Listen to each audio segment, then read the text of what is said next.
Hey guys, this is Northville Tech. In this video, we're gonna learn how to withdraw USD from Gemini App.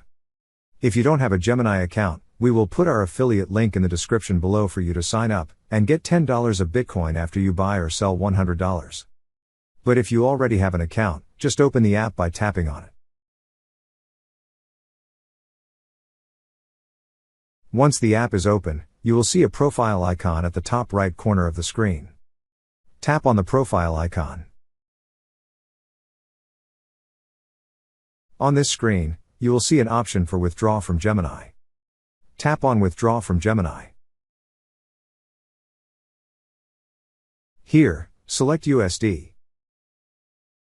After selecting, enter the amount you wish to withdraw. Also, select the To account, or the account from which you're going to transfer the money to. After that, tap on Review. Now, review the withdrawal details. If everything looks good, swipe to confirm. That's how you withdraw USD from Gemini app. Thank you so much guys for watching, and if you have not yet subscribed to our YouTube channel, please subscribe to our YouTube channel as we create tech videos related to financial apps almost every day. Also check out our website northvilletech.com for great tech articles, and our recommended resources in the description below for various sign-up bonuses.